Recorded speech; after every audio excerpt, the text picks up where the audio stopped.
With the terrible survival outdoor conditions of the Shadow Bloom concluded, and the travesty-like end results, we now move back into Freeport to conclude in the final part of the trilogy, the final showdown, what all of this has been building up to. Extraplanar entities? What is Milton Drack doing? And what's with that lighthouse? Mystical sigils? Eh? Here it goes. Hit it!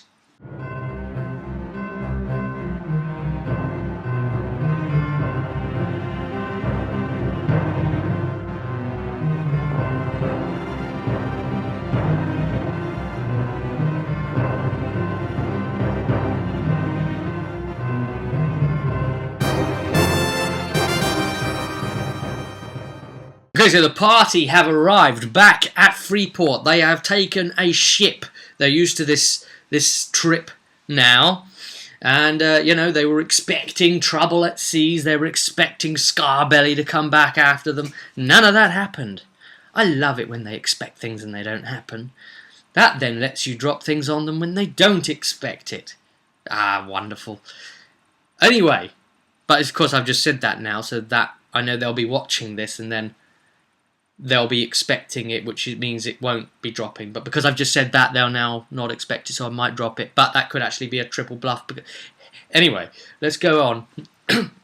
Into Freeport, they arrive back and meet back up with Gabe, who stayed behind, if you remember, because Amelia went on the Shadow Bloom adventure.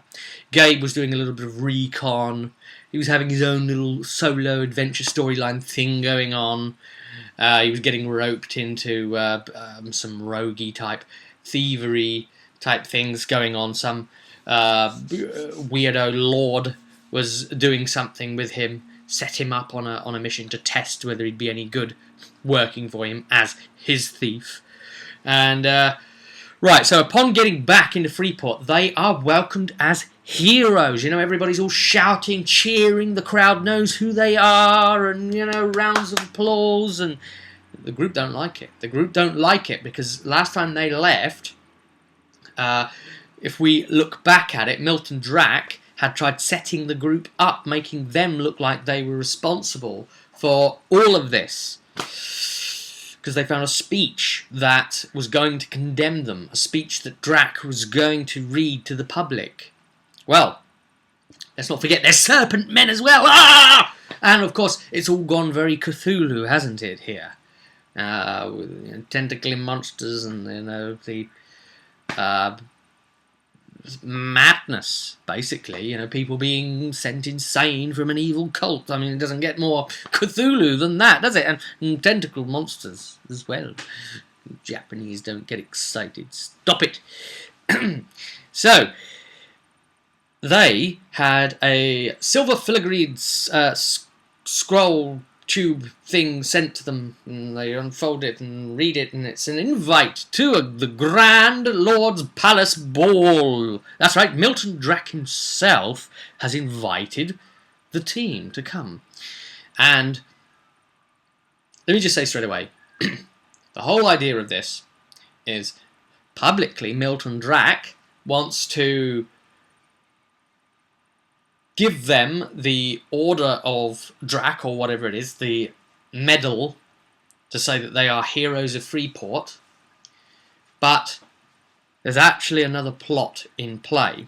And normally, you wouldn't be able to bring your weapons, but they do their usual insistent thing of wanting to bring their weapons. And the guards allow it, with some pretense of, oh, but no, I don't think you should bring that in. But Milton Drack knows them well enough to have instructed the guards to say, put up a slight fight, but do let them in with their weapons.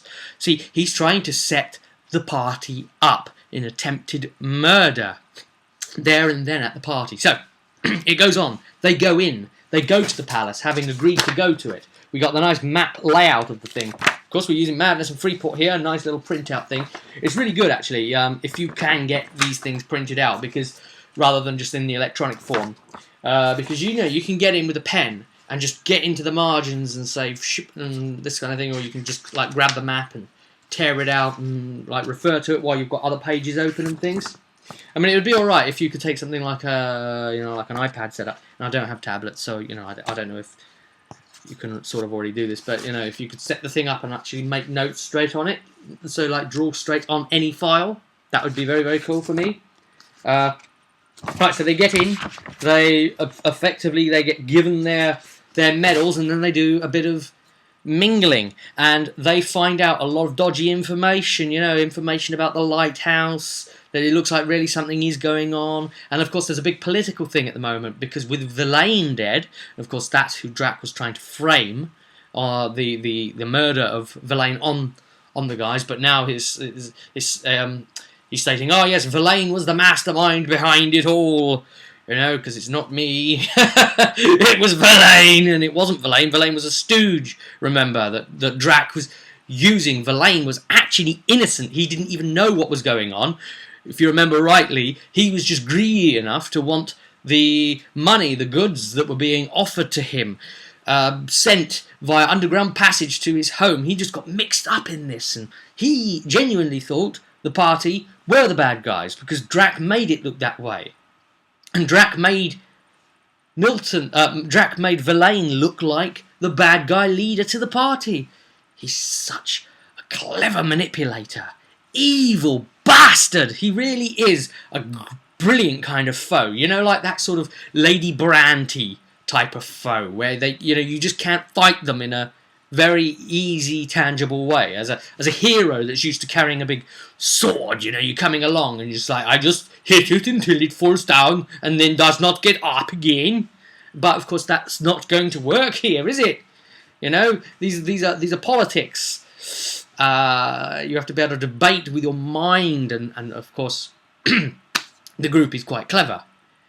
But were they going to fall for this one? Anyway, a lot of other stuff was going on at the party. We managed to have a side story thing going on with the senile toad. That's right, a mage familiar toad has gone a bit bonkers, where he's old, and he's hopped off and got lost, and then pops up inside a lady's cleavage and then hops out, and there's a bit of a spectacle, and everyone's like laughing and pointing and blah blah blah blah.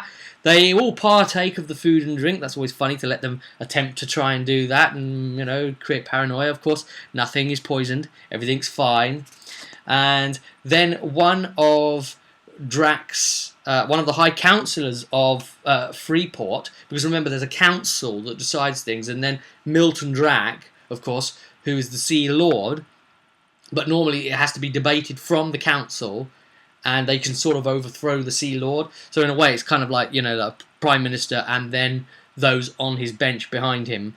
But he effectively has all the power. But it's better for the Sea Lord if he has, of course, the majority in his pocket. And of course, with the loss of Verlaine, that causes a vacancy. And at the moment, there's a big sort of political struggle between the council, which is split on who to put in. Somebody who is one of Milton Drac's people, or in the opposition, who has at least an opposed, or at the very least neutral stance, basically not in Drac's pocket. So there's all of that going on as well. Anyway, one of these councillors turns up and approaches the group and states that he has learned all about Drac's plans, and he knows that the lighthouse, that Drac's going to be trying to summon a supernatural army from another realm and use the lighthouse, the sigils that are in it, and when it's built, to fire this light off, and it will bring an all-conquering army into Freeport, and then they will use that army to conquer the mainland territories around them. But he's worried, yes, it will be for Freeport's glory perhaps, but how's he meant to control this? What if it turns on us? What about our families? They won't be safe, they won't be this, they won't be that. And they say, oh, how do we know you're not in Drac's pocket? And he says, I'm not, I'm one of the opposed councillors, I'm not with him. Lie! He is one of the ones in Drac's pocket, and this is the setup. Drac has sent him in. And he takes them off into a side room and states, look, we need to stop him, and we need to stop him now. I can bring him into the room under false pretense, okay? You can be lying in wait, you've got your weapons, assassinate him. I'll help you get away, and then it will all come out, and then you'll learn that the city will learn that you are actually heroes, that will expose the lighthouse. But no, the party were very, very cautious about this, and they didn't like it. They didn't trust it. So what do? They jump him, they punch him. Tanador hits the guy in the face. Karak smacks him round the back of the head, and at that point, it's the party gives their intention that they want to overwhelm a single foe. Can they knock him out? Well, you're not rolling dice necessarily. It's a good enough hit, and the other guy's cracking him too. Okay, he's gone unconscious. He's on the floor. And then he begins to revert form into a serpent man! So yes, they got their proof that they were trying to be set up once again by Drac. See, they might be stupid, yes, but they don't... Whoa, just got attacked by a fly then. Did you see that? Yeah, these flies have a habit sometimes of coming in and punching me in the skull, with their little paw. They come straight in, and it's like I sort of envisage it as they're swinging on the way in, and then they get there, and it's like that, like a sort of Popeye maneuver. Right, now I feel it. Something's in the eye and temple. Oh, the eye very, very well. Right, so anyway, so they've knocked this guy out, and they say, well, now what are we going to do? Should we chuck him out the window? What are we going to do? And so it got a bit messy for them at this point. They've kind of made a mistake. So they shouldn't have really knocked him out, because now Drac's plan could still turn on them, because they've acted hostile. But they don't want to drag him out and say, look, it's a serpent man. Oh my god, it's a snake man. Look, look, look. They exist. Garimas. Yo. But no. They didn't do that. They don't want to sort of do the whole thing, because it's a sort of taboo. Basically, the serpent people that only exist in this part of the world. So we haven't gone completely to the canon and said, hello, here is my dildo implement. Please bend over and receive. We haven't done that. We've said they're only specifically here in this little DLC add-on island of Freeport. But of course, in sort of Warhammer terms, they are the Skaven. No one talks about the serpent men. That's rule number 1. Rule number 2, no one talks about the serpent men. Okay, so they go and get the aid of a serpent man.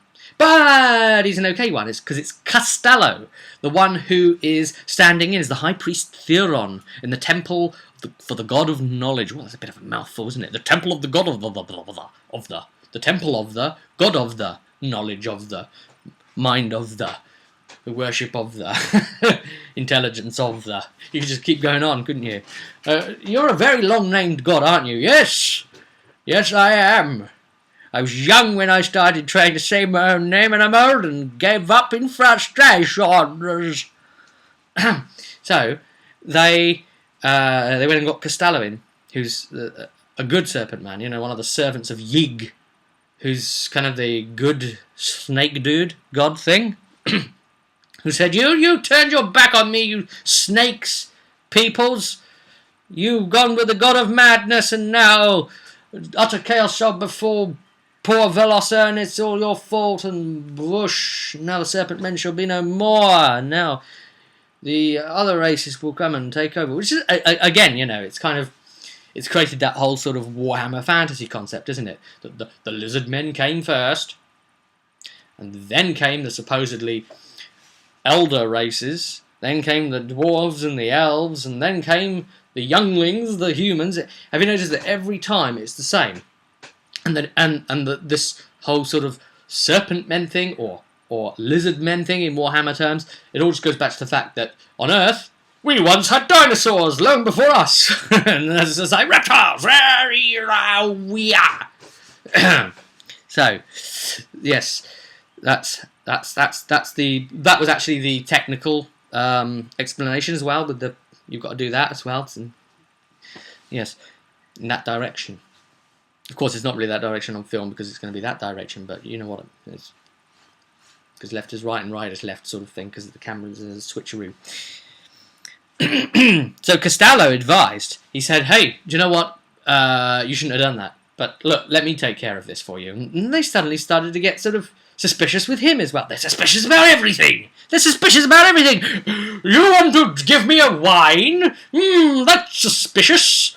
I don't want to try it. I'll just dip my finger in. Nom, nom, nom, nom, nom, nom, nom. You want to offer me a bed to sleep in? I will check it for traps. Oh, this is going to be my room. I'm checking it for traps. Oh, you are my friend now. You are my friend for 20 years, and I do not trust you. I do not. This could be the long con. Problem is, it actually could be with me, but I like these long cons. I like these long payoffs. The party don't realise, well, probably some of them do, but that I have several long cons still in play. And they have no idea what they are. It's brilliant. Such good fun. You as the GM need that shit. You know? To keep you going. That's fun. Anyway, Costello says, look, stop being stupid. Trust me. I'll wake him up, turn him back into a human, and threaten him and say, look, you can't say anything. I'm not going to say anything. What are you going to do about it? You know, they didn't fall for it. Accept it, all right, buddy? All right, buddy? So then, in the end, after much debate, they decided to do it. They were going to kill the guy. I had to warn them of the potential of the consequences. I was going to say, look, basically, you have to know that if this all goes wrong, what you're attempting to do here, you could potentially be on the run with the entire law of Freeport going after you, because you are then known as criminals. And Milton would obviously love that. So before they go and fully make the mistake, I want to make sure that the people who actually live in that world, being immersed enough, who would care enough to actually think, even though the players wouldn't, I want to make sure that the players have that same opportunity to realise like they would. Because when it's your ass at stake, you will make a few realizations that obviously the player might not necessarily. If this was happening to you in real life, you'd be making some real edge-on, hard-ass decisions, you know? So, make them aware of that, and they really were debating it, you know? They really wanted to get in trouble. And I've noticed what happens. It's Craig, he's kind of the agitator of Jez, because Jez is like a naughty little boy. Okay, he's the oldest in the group, and he's young. When he's 88, he's going to be two 8-year-olds standing next to each other, basically, essentially, in mind. And he says, I want to do it. I do. And Craig then, he's the evil one, because he's like, do it, go on, let's do it, And he's like, yeah, shall we? Yeah, you can see he's having that effect on him. It really is like the devil on his shoulder, whispering bad things. Here's a box of matches. Mummy keeps it in the bottom drawer. You're big enough to reach that now. So, it's that sort of thing. A bit. They decide to go with Costello's plan anyway, and they leave him knocked out, and Costello's going to bring him round with a bit of smelling salts or you know, one of Madonna's recently used bras, you know, whatever's at hand quickest. I keep on making Madonna jokes. They're done with that.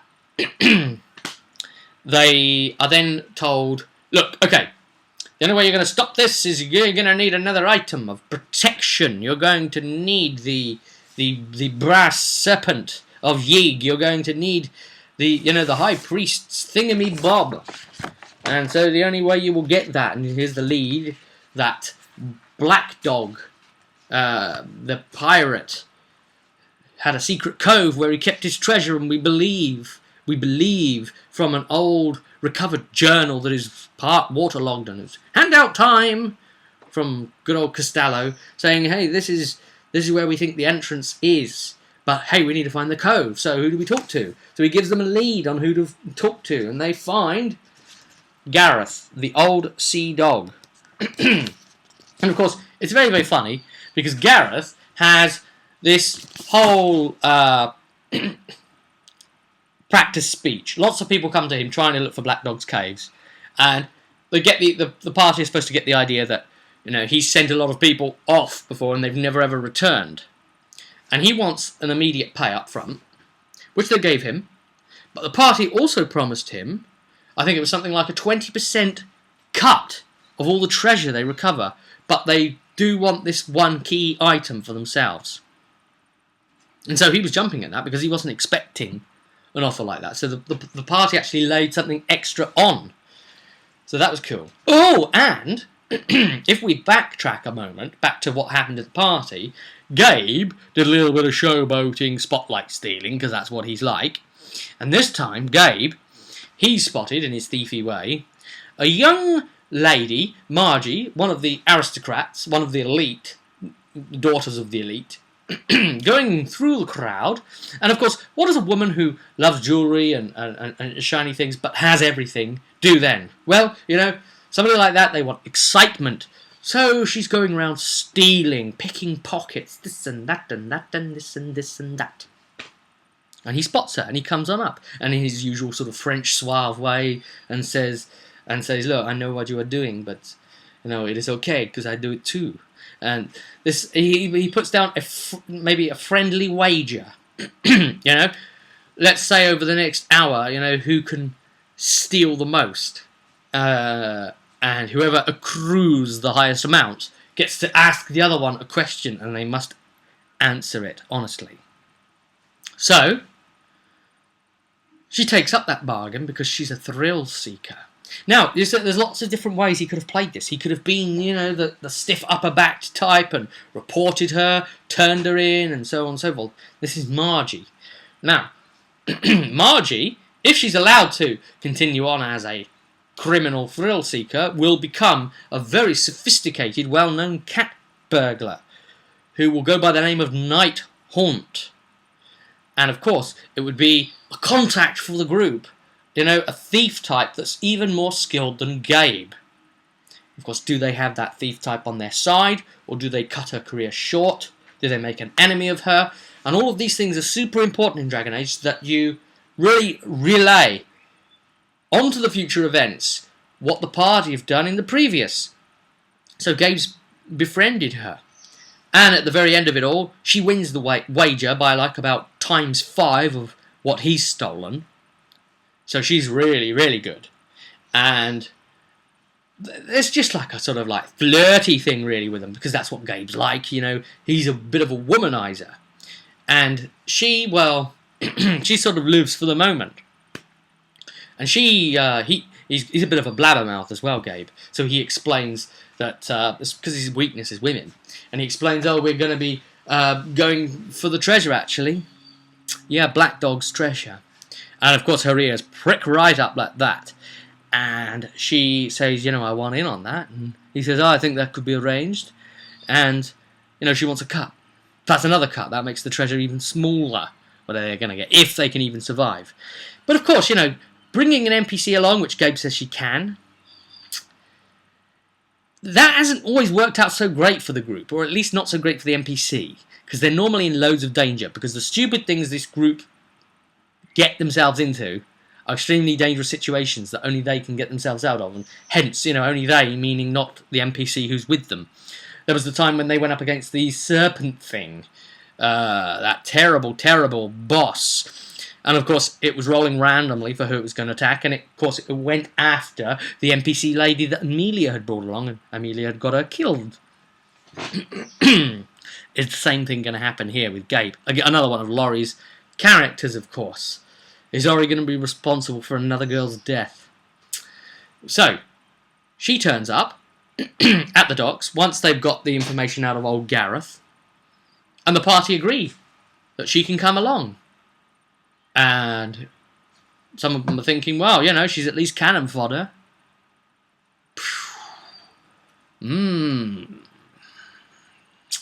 So, the idea of Margie getting to be Night Haunt may still be cut short if the dangers and perils of this cave truly do live up to being what they are. And of course the previous history of this group getting NPCs and Pete killed, he's kind of like an NPC in a way, will play and repeat itself once again. Anyway, the old Sea Dog Gareth has told the group he said, look, it's all to do with the tide, and when the tide is out, you will be able to see it between the two rocks that stand up like that, and you'll be able to see the cove entrance at last if you stand at a certain point on the shoreline. So they hired a boat, and I gave them the option of spending 50 silver to hire a standard boat, or 75 silver to hire a sturdy boat. Now, for me, I wanted to do this to try and highlight the racketeering of these bastards down at the docks. Oh, we could hire you a sturdy boat if you want. Well, what, the other one's not sturdy? Oh, it'll be just fine. But you can have a sturdy one if you want. It's that idea. So anyway, they hire the sturdy boat, and they find the cove at last. Gareth's advice was dead on. Oh, good old peg-leg Gareth. And of course, how did Gareth know? Well, he used to serve with Black Dog when he was just a young'un. He doesn't know anything about the insides of these caves. He fell from the rigging and busted his back, and he plays on that to want money out of the group. That's his way. He's a funny old character. But he was too young to have been let into the caves area, but he knows that it was trapped, and he knows that some people would be brought out dead or not come out at all. So he's warned them that it's perilous. So they've taken the boat with all of them on board and Margie, and they've found the entrance, and they're about to go in. Yeah, and that's where it ends. So, interesting session set up, and it's like one of those things where we say, oh, there's not quite enough time to be able to, get into anything too much more, so this would be a good place to stop for now, wouldn't it? And it is a good idea sometimes to try and find those places, convenient places that really feel like, yeah, I can put my bookmark in here and I'm not going to be out of sorts. So this was one of them, just at the entrance to the instance portal. And, this is quite funny because they're trying to find somewhere inside this instance the entrance to the sunken temple. So, essentially, we've got to do a run through Black Fathom depths so that inside they can then find the entrance to the sunken temple in this case. Oh, I'm sorry, but WoW corrupts, doesn't it? Doesn't it, though? Anyway, with that bit of stupidity, and of course, update as well, that's very important, but, they come in hand, don't they? We'll leave it there. And, we'll see if anyone dies this time. And I wonder what Pete's going to roll next when he dies, inevitably. Yes, once more. He's the only guy that ever dies, of course. Until the next one, I'll see you at the table.